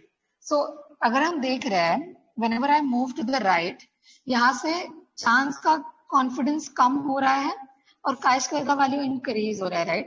So जैसे जैसे हम कम sure है कि this difference is due to the chance alone, we are increasing the value of chi-square that we are looking at. And that is what you see happening in the table booklet as well, right? So you know that for a lower p-value, we expect a higher deviation, right? So for lower p-value, we expect a higher deviation. Let me maybe write it here. So can anyone just remind me again, what does p-value tell you?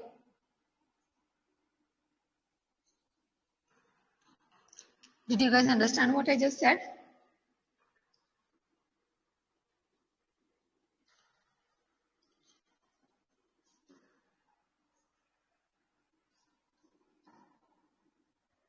Anyone?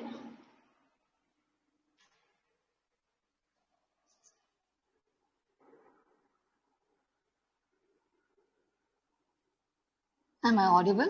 Yes or no? Yes, ma'am. Okay, so what did you understand from p-value? Is Or from p-value what? something like the accuracy? Like the accuracy of what? So it's correct that it's accuracy of some hypothesis that you have, right? You have some initial prior beliefs in your mind, right? So let's say for the example that I have put in the group, what we are trying to test is whether the exponential distribution provides a good model for the individual repair costs. So in that case, I have to write my null hypothesis and my alternative hypothesis. So if I were to write my H0 and H1, my H0 will be that the costs do follow exponential distribution, and here it would be that my costs do not follow exponential distribution. So now you will be checking the accuracy of your hypothesis through p-value, right? So whenever I'm saying that the difference is due to the chance alone, or the difference is, actually it is saying something. So whenever I'm talking about the difference, I'm talking about the difference between the observed and expected. So expected is what? Expected is what I get if I put my exponential model, if I have a model with the distribution exponential, so that would have given me some expected values, right? So this is the difference that I'm looking at. And if this is less. If this is within the permissible limits, we know that the costs do follow exponential distribution. But if observed is way much more different than what we are expecting in the model, then we know that of course costs do not follow exponential distribution. So this is what we are trying to figure out. But again, how do we calculate the expected values? The observed values are given to us in the question, right? You have 200 between 0 and 1000. You have 300 between 1000 and 2000. So how do you figure out the expected values? Does anyone remember? How do you figure out the expected values? So let's say I want to figure out the expected value for the interval of 0 to 1000. So I know that my observed is 200. And what will be my expected? Anyone? What should I be doing?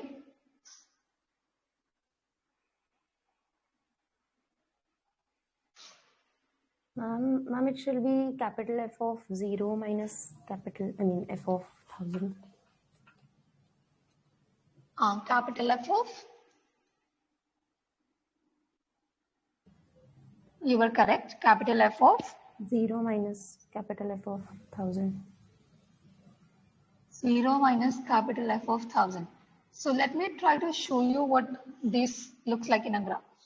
Okay, so I have 0 here, and I have 1000 here, I have 2000 here, I have blah, blah, blah. Okay, so when you're saying F of 0, let's say I have some F here. When you're saying F of 0, so it's everything which is below 0, right? Everything which happens below 0. And you're telling me to subtract from this F of 1000. So if I have to figure out my F of 1000, what is it? It is all of this part, right? Still there. So you are telling me to subtract from this. Is that what you want? No, it should be F of 1000 minus F of 0. Right, because the thing that you are looking for is this. So you look at all the way back till here from 1000 and you subtract the rest of it so that you only get what lies in between. So it should ideally be F of 1000 minus F of 0. Perfect. And again, to recall, the lambda that we got was 1 upon 2200 lambda hat value. So now what you will do is, you already know the F, right? Capital F of exponential is known to us. So what we will do now is try to solve for this. So does anyone remember what is the F, capital F for exponential? 1 minus e raised to minus lambda x. 1 minus e raised to minus lambda x, right? So what will I have here? F of 1000, 1 minus e raised to minus, let's keep lambda as lambda for now, and 1000, right? Minus 1 minus e raised to minus lambda times 0. All right. And what will this be? Can anyone try to figure out? So again, this will just be 1 minus 1 will go to heaven and we'll be left with minus e raised to minus of 1000 lambda plus e raised to 0. So that would just be 1, right? So it will be 1 minus this, and lambda is 2200. So if you substitute that, can anyone tell me what answer do you get for this right here?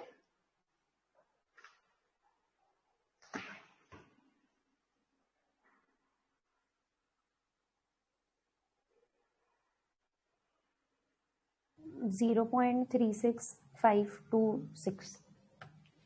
Yeah, so 0.3653, I can see. Yeah. Right? It is this. So, okay. But my observed is 200, right? And how can my expected be something like 0.365? Multiply it by the summation of the observed values. Right? We'll have to multiply it by the summation of the observed values. So what I'm going to do is I'll multiply it with 1000 now. And what I get is 365.3. And that right here is the value for the question mark that I was looking for. So this is how you figure out the expected value. And now you will do the same procedure again and again for all the intervals that you have. And you will add across for all of these intervals this thing, O minus E squared upon E. So let's say for this case, for the first case, it would be something like 200 minus 365.3 upon 365.3. And then you will be doing so and so for the rest of the times. And you will get some number, which in this case is, so I would again urge you all to, try to solve this thing by your own and get to the number that I'm writing here now. So the number that you will get is 331.89. So this is the number that you now have. So this is your test statistic. Now you have to figure out the critical value that you will be comparing this with, right? So the critical value here in this case is chi-square with some degrees of freedom. So how do we determine mu? I mean, it is n minus k minus 1. N minus k minus 1, okay. So what is k here? K is the number of parameters that we use. And the number of parameters we used were?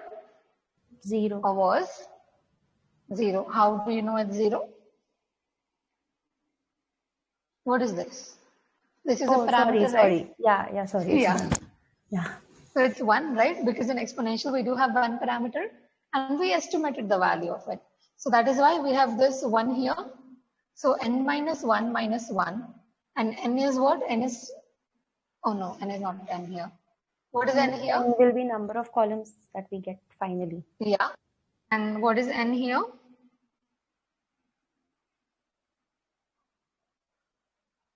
We'll need to solve for it. I mean, it might happen. We need to combine some columns later on.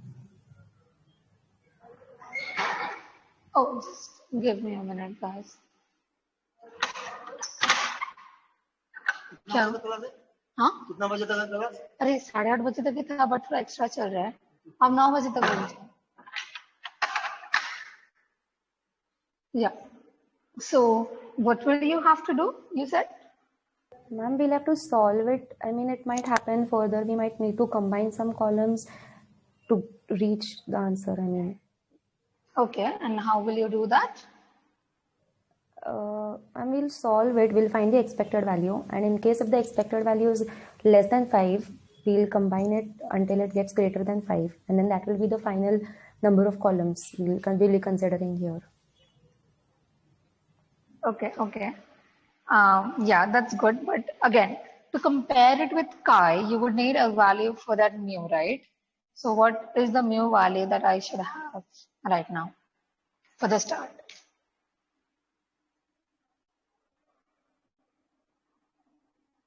So how many categories are there in the question?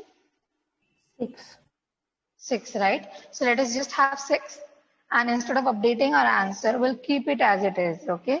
We won't try to update our answer to get to the conclusion that we want to. So we'll just keep it as it is. And let us write 6 over there. So again, you're losing 2 degrees of freedom here. So you get 4 at the end. So do you guys know why do I have to subtract this 1 from here? Anyone? Why do you subtract this 1 from here? I mean, I never remember this formula. I didn't even recall it, until you mentioned it now to me. And I was like, oh yeah, there used to be a formula to calculate degrees of freedom. Why do you think it should be n minus k minus 1 and not just n minus k? So remember, the k that we have is the number of parameters that we have estimated. And in exponential case, we have estimated lambda So we have used the observed data that we had to figure out some estimate for lambda, which was then used to calculate or to get the expected values, right? And that is why we lose those degrees of freedom. That is why we lose some flexibility, right? So where is this one losing out? What else are we using from what we have observed that we have to lose this 1 degrees of freedom in addition to the number of parameters that we have estimated?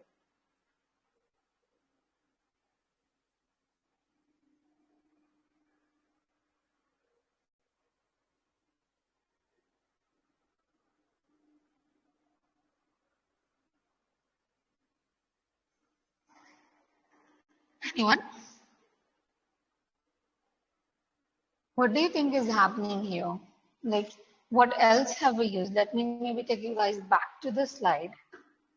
So again, try to recall what information from the observed we used to calculate the expected value,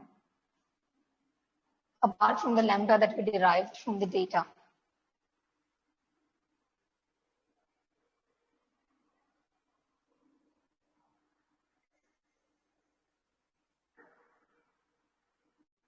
Do you guys remember the ANOVA table? You know, right, that the addition of the column and the row at the end.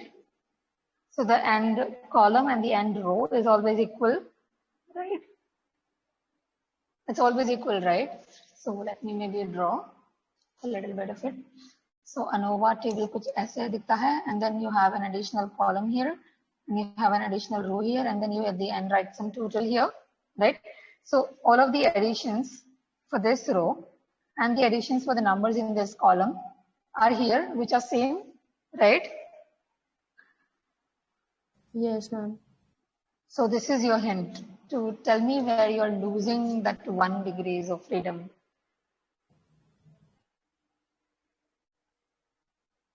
Ma'am, the regression degrees of freedom is the total. Oh no, just a minute. Take your time. Ma'am, is it the total frequency that we use? Like here it is 1000. Exactly, Safi, exactly. So when in the previous classes I taught, no one was actually able to guess, you know. They actually said that we are equating the totals, but they didn't know quite what they meant by equating the totals. So very good, well done. It is actually the case why we use 1 degree of freedom, because we do multiply the chance that we get for the expected with 1000, because you can't necessarily compare two different numbers. Let's say if Savi rolls a die once and Anvaya rolls a die 10 times, and I'm trying to compare these two experiments. Can I really? No, right? Because in case of Savri, she would have absolute 100% head or absolute 100% tails. But in the case of Anvaya's rolling a dice 10 times, it would be some mixture, right? So you have to keep that into consideration. So if you have observed 1000 values, you have to figure out the expected values when you have n equals to 1000. So you do multiply 0.3653 with the 1000 that you have here. So the one that you're losing is for equating the totals. So here you are equating the total of observed frequency and expected frequency. And that is where you lose this 1 degrees of freedom. And when I was talking about this ANOVA right here, what's happening is if I let's say have X, Y here, and I have W and Z here. So what's happening is if I give you the total, if I know the total already, then I did not know these 4 values. Even if I know X and Y, W, I can easily figure out the value for my Z, right? Which is why you get this one out, because you don't really have the freedom to choose the value of Z. It will be dictated by what the value of W, X and Y will be. Because I know that my Z has to be X plus Y minus W. and it can be nothing else than that value. So I hope that's clear and it made sense. So now it's easy, right? We know that the chi-square that we have to compare this number that we got previously is chi-square 4 in our case. And can someone tell me what is the value of chi-square 4 from the table booklet for 99.5%?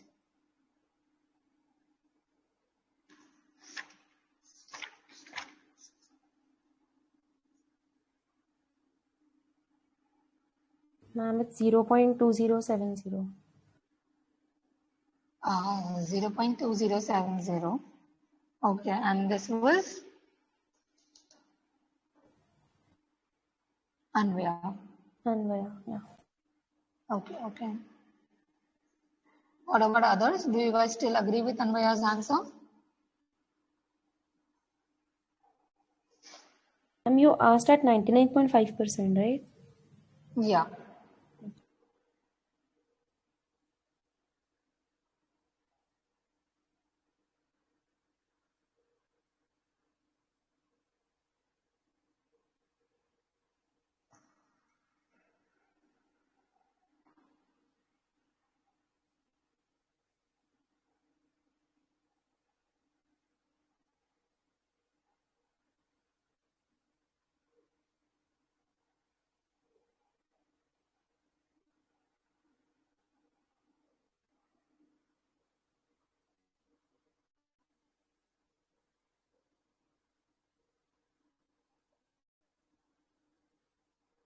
What about others?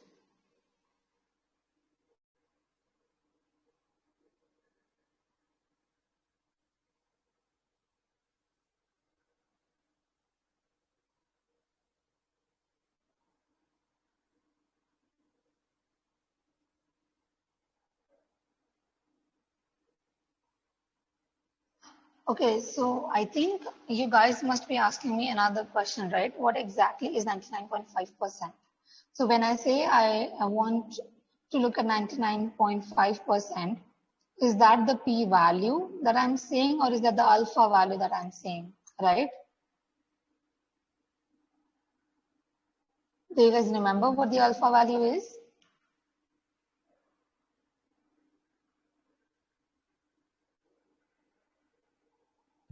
Significance level. Significance level, right? And how do I figure out my alpha value?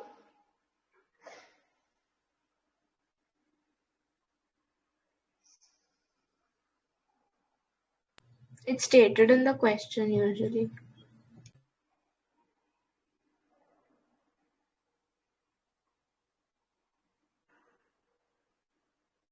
Okay, so here, do we have the p-value or the alpha value in the question?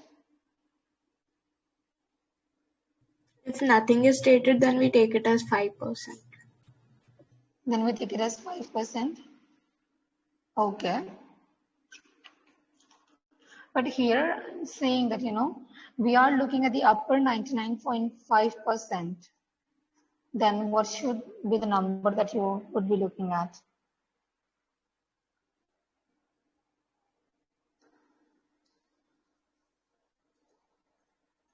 So the alpha level, if I'm saying that, I'm looking at 99.5%, my alpha would be 100 minus 99.5%, which would be 0.5% in my case. So whenever you're looking at the table booklet, what you have to look at is this 0.5%, okay? And again, because we're looking at the chi-square value, we are not looking at the two-tailed test. This is a one-tailed test, right? So your number doesn't get divided by 2 or something else. So it would stay as it is. And even if you look at the graph that is there on the page number 168, it only counts the upper tail, right? Not the lower tail. Yes, ma'am. So now if I ask you what is the value for my chi-square for the case that I have just written on the board, What will your answer be?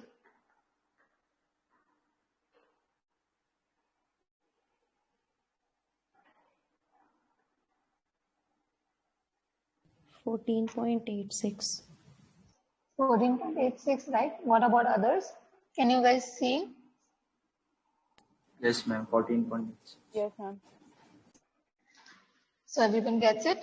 So now I know that this is 14.86. And how does this compare to the number that we got? So it was something in 300s, I guess. Yeah, it was 331.89.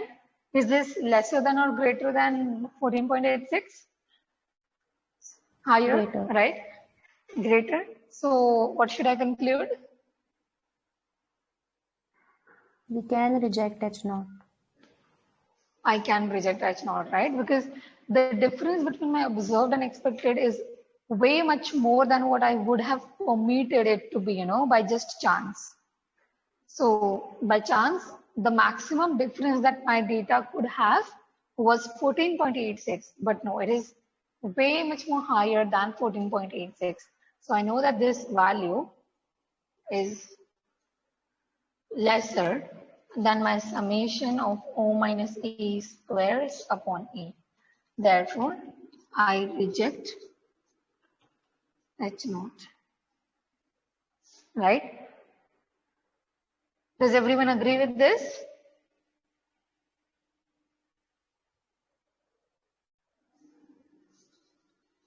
Does everyone agree with rejecting H0?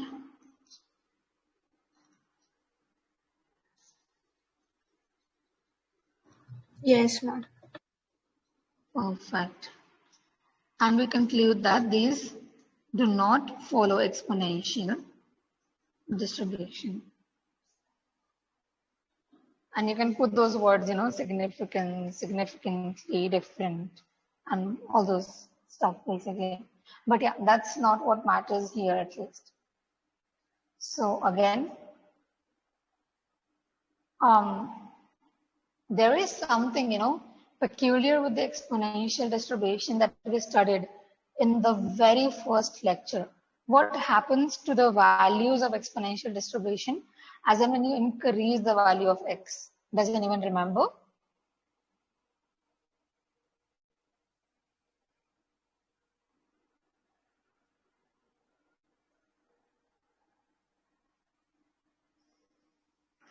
Does anyone remember what happens to the values of exponential distribution if I increase x's? It decreases exponentially, right? No problem, Isha. We are actually done. Don't worry. So it has to decrease exponentially, right? And here, if you have a look at the numbers, it is sort of increasing, I mean, not decreasing actually, but increasing and decreasing in fashion, right? So 200 था, फिर 300 हुआ, फिर 250 हो गया. So you kind of know that it is not exponential. So again, I guess that was another clue which kind of showed you, you know, that these data does not conform to exponential distribution in the scenario at least that we have observed for now. So I hope that's clear, and that's all for today. And I'm really sorry that there was some issue in the start and I had to extend the lecture till 9. But yeah, I do hope that we had a productive session and that you guys did understand what we tried to cover today. Do you guys have any doubts? And again, I'm telling this again to you guys, you know, just don't shy away if you don't like the way I'm teaching or if you want some changes to be made or anything else. Any doubts that you have, just throw it right at me. I'd be more than happy to answer those and cater to those. So any questions that you might have, feel free to ask. Anyone? And we are done officially for today.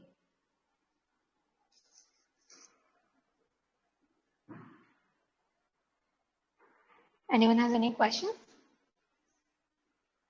No doubt, ma'am. Thank you. Okay, and this is officially as well, you know, the end of our first chapter of CS2. So I'm gonna save it and I'll upload it in the Google Classroom as well. So are you guys in the Google Classroom? Do you guys have access to Google Classroom? Not yet, ma'am. I mean, I don't have the access yet. And have you like paid the fees and you still don't have access to it? No, I mean, I haven't paid the fees, but I have confirmed my seat. So, like, You have confirmed it. Okay. yeah. Yeah. You've confirmed your set. Okay, okay. I'll just ask the coordinator to look up that.